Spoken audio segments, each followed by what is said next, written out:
ताला में तोरा बाबू हम रोज दबे बहकोर हम करबो तोहर टहल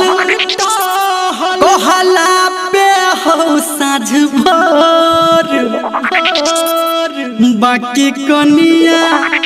हमरा चाही बाबू हो एकदम गोर गोर गोर बाकी कनिया हमरा चाही बाबू हो एकदम गोर गोर गोर सुतला में तोरा बाबू हम रोज दबे बहगो हम करबो तोहर कहल कहला पे हम साँझ भोर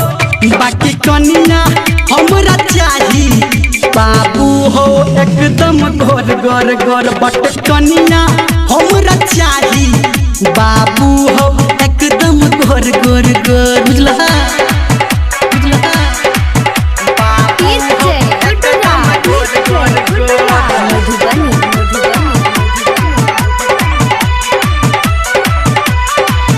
भले नगद खूबे गिनाला और लाला सफारी लेकिन पुतहू करत बाबू ठीक से पहिरै जसहरी भले नगद खूबे गिनाला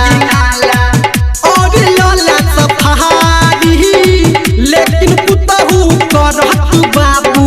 पहिरै निक जसहरी कहा से भैया से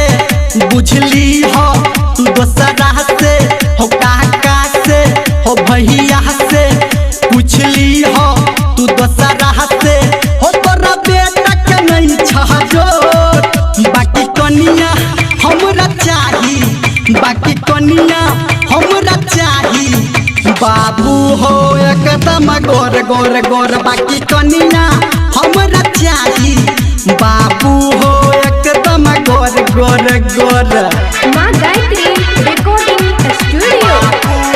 एकदम गोर गोर गोर सब छौरा के भेल शादी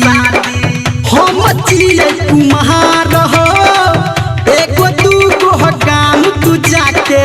रख अपन विचार हो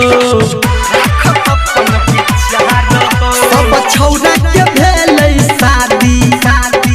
हम जिए कुम्हार हो एगो दूगो काम तू जाके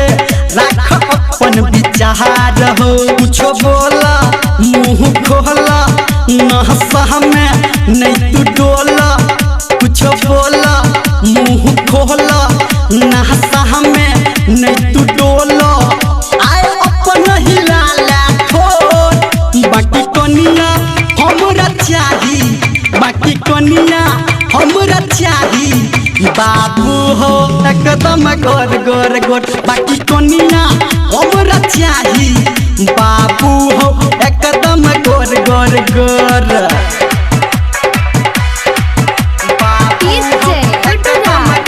अभी आप सुन रहे हैं सावरिया म्यूजिक। झटपट में सुना हो बाबू कैटला तू घटना कोदा शादी ओकरा से तू पढ़त है जब पटना हो बाबू झटपट में सुना हो बाबू कैटला तू घटना कोदा शादी ओकरा से तू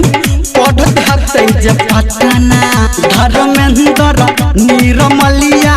विजय गौतम आ संजयिया धर्मेंद्र नीरमलिया विजय गौतम आ संजयिया